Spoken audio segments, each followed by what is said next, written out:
पिछले कुछ सालों में बहुत सारे आतंकवादी जो पकड़े गए वह मासूम युवा, जैसे कि अभी कुछ दिन पहले 19 साल का आतंकी सैफुल्लाह को पकड़ा गया था। यह आतंकवाद की क्लास मात्र अपने 15वें साल से ले रहा था। एटीएस द्वारा पकड़े जाने और पूछताछ के दौरान ऐसा नहीं लगा कि उसको कोई पछतावा हो, बल्कि वह कहता रहा कि जो कुछ भी उसने किया, जो कुछ भी वो करने जा रहा था वह ठीक था। उसने जो कुछ भी किया वह दीन के मुताबिक किया। उसका ब्रेन वॉश हो चुका था, उसका दिमाग फिरा दिया गया था। अब सवाल ये उठता है कि उसका दिमाग इन पाकिस्तानी हैंडलर्स द्वारा, दहशतगर्द द्वारा कैसे फिरा दिया जाता है। ये दहशतगर्द कैसे किसी का ब्रेन वॉश करते हैं, क्या होती है इनकी प्लानिंग, इनकी कार्यशैली क्या है, कैसे किसी को गुमराह करते हैं। आज हम अपने वीडियो में आपको बताते हैं इनके अनछुए पहलू। इसका विश्लेषण करते हैं एक मनोवैज्ञानिक की नजरों से। सबसे पहले सैफुल्लाह का केस ही ले लेते हैं। कानपुर के पास फतेहपुर में बचपन से रहता था। इसके पिता मदरसे में दीनी तालीम देते थे। इसकी वजह से घर का माहौल भी मजहबी रहा होगा। इसके पिता का कहना था कि वह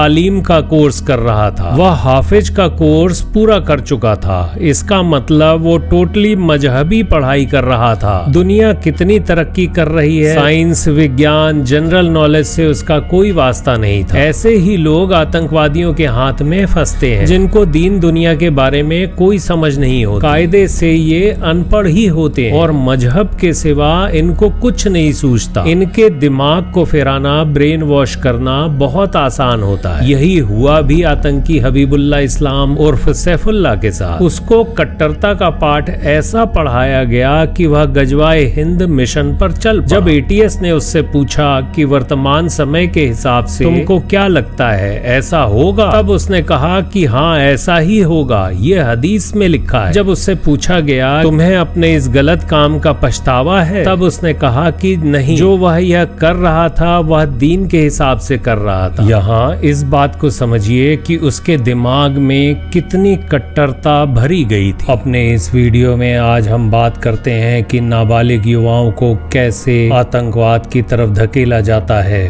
उसकी वजह जानते हैं और इन आतंकवादियों की भर्ती करने का मॉडस ऑपरेंडी क्या है इनकी कार्यशैली, जिससे कि मासूम युवा इनकी तरफ आकर्षित हो जाते हैं। आतंकवाद आज बड़ी तादाद में युवाओं को कैसे आकर्षित कर रहा है, इसके लिए महत्वपूर्ण है कि आज हम उन कमजोरियों को समझें जिसका फायदा उठाकर आतंकवादी संगठनों के आका और हैंडलर्स युवाओं को अपने संगठन से जोड़ने में सफल हो रहे हैं। मासूम युवाओं को आतंकी बनाने के पीछे का दिमागी खेल और चालाक रणनीतियां क्या है। आज के दौर में आतंकवादी संगठनों की असल क्षमता उस वक्त दिखती है कि उनके मानव संसाधन प्रबंधन यानी ह्यूमन रिसोर्स मैनेजमेंट के हुनर को दिखलाकर बड़ी तेजी से अपने संगठन के सदस्यों में लगातार इजाफा करते जाते हैं। यह अपने फन में इतने माहिर होते हैं कि वह युवाओं को बरगला कर फिदायीन तक बना देते हैं। वर्तमान समय में अभी तक किसी आतंकवादी संगठन की भर्ती प्रक्रिया की रणनीतियां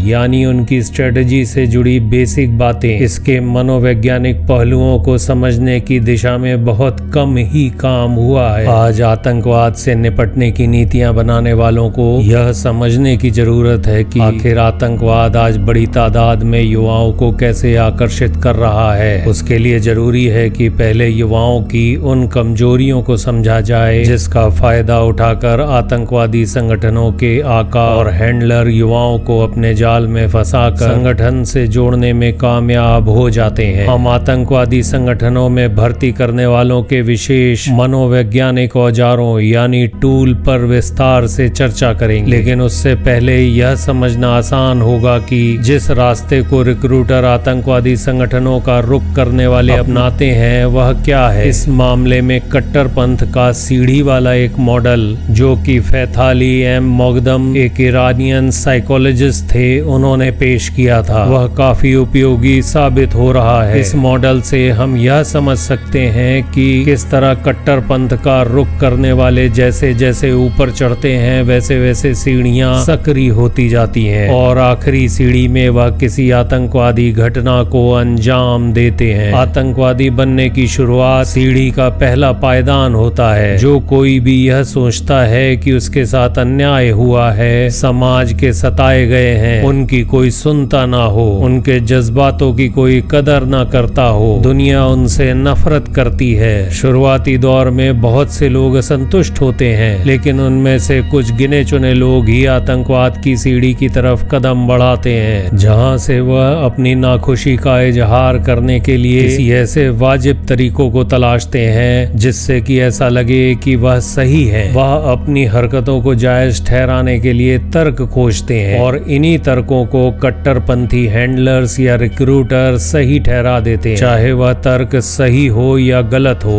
यहीं पर यह युवा उस आतंकवादी संगठनों को अपना मानता है और उससे बाहरी लोगों को अपना दुश्मन मानता है। अगर कोई व्यक्ति इन पड़ावों से होकर गुजरता है तो उसके आतंकवादी गतिविधियों को अंजाम देने का उचित माहौल तैयार हो जाता है। आखिर इन रिक्रूटरों के भर्ती के तौर तरीके क्या होते हैं? इनमें से एक प्रमुख तरीका जो वो अपनाते हैं उसे फुट इन द डोर तकनीक कहते हैं। यह किसी को बड़े काम के लिए मनाने के लिए छोटी छोटी बातों से शुरुआत करने वाला तरीका होता है। आतंकवाद के संदर्भ में इस तकनीक का इस्तेमाल नए रंगरूटों की भर्ती करने वाले अक्सर करते हैं, क्योंकि वह किसी भी संभावित उम्मीदवार से सीधे तौर पर यह नहीं कहते कि वह उनके आतंकवादी संगठन में परमानेंट लड़ाकों के तौर पर शामिल हो जाए। इसके बजाय दहशतगर्दों की भर्ती प्रक्रिया की शुरुआत हमेशा ऊपरी तौर पर बेहद छोटे दिखने वाले कामों से होती है, जैसे कि किसी चैट रूम का हिस्सा बनने की गुजारिश रिक्वेस्ट की जाती है, या व्हाट्सएप ग्रुप में जुड़ने की रिक्वेस्ट की जाती है, या फिर कुछ खास प्रचार करने वाली वेबसाइट पढ़ने की अपील की जाती है। जब यह बेहद मामूली अपील उम्मीदवारों द्वारा मान ली जाती है, तब वह अपनी मांगों का दायरा बढ़ाते जाते हैं। पहले उन्हें किसी संगठन का सदस्य बनने को कहा जाता है, फिर विशेषाधिकार यानी एक संगठन में हैसियत हासिल करने के लिए कोई कदम उठाने को कहा जाता है। जब इन सदस्यों का इस बात का विश्वास हो जाता है कि वह संगठन में खास दर्जा रखते हैं, तो इन्हें भर्ती के लिए प्रेरित करने वाले इनके भीतर नई आकांक्षाओं अपेक्षाओं को बढ़ावा देते हैं। यह मानव स्वभाव ही है कि विशिष्ट दर्जा पाने के लिए कोई भी इंसान किसी भी तरह का कदम उठा सकता है, और यह कदम उठाने के लिए उनको कहा भी जाता है। यह बात चौंकाने वाली नहीं है कि आतंकवादी संगठनों में भर्ती के लिए शायद ही कभी पैसे के लेन देन का लालच दिया गया। इसका यह मतलब यह है कि पैसों का लालच देकर यह कभी भी अपने संगठन का सदस्य नहीं बनाते, बल्कि उन लोगों को अपनी ओर आकर्षित करने के लिए ऊंचे मकसद यानी टारगेट का लोभ दिया जाता है। इसमें अभ्यर्थियों को किसी संगठन से जुड़ने के लिए उसके बेसिक विचारों की बुनियाद तलाशने को मजबूर किया जाता है। अब यहाँ रिक्रूटर उम्मीदवारों से माइंड गेम खेलते हैं। आतंकवादी संगठनों में छोटे छोटे ग्रुप होते हैं जिसमें किसी का काम उम्मीदवारों की तलाश करना, किसी का काम उनको फर्जी वीडियो दिखलाना, चैट रूम के लिए आकर्षित करना, उनके दिमाग के साथ खेलना। किसी ग्रुप का काम उसके लिए मकसद तलाशना। फिर आखिर में इनका भी टेस्ट होता है। फिर यह फिजिकल ट्रेनिंग के लिए जाते हैं, जिससे कि वह दिमाग के साथ साथ शारीरिक क्षमता का भी आतंकवाद के लिए उपयोग कर सके। कॉमन सेंस पर आधारित भर्ती की यह प्रक्रिया हमें यह दिखलाती है कि किस तरह पहले नए नए रंगरूटों को धीरे धीरे छोटे छोटे काम देकर लगाया जाता है, फिर उन्हें उनकी परिस्थितियों का एहसास कराने वाले दुष्प्रचार का निशाना बनाया जाता है। उसके बाद जाकर ज्यादा कट्टरपंथी विचार और प्रश्न उनके सामने रखे जाते हैं। किसी भी आतंकवादी संगठन की भर्ती प्रक्रिया में विचारधारा की बहुत बड़ी अहमियत होती है। इसे हम Islamic state of Iraq and Syria के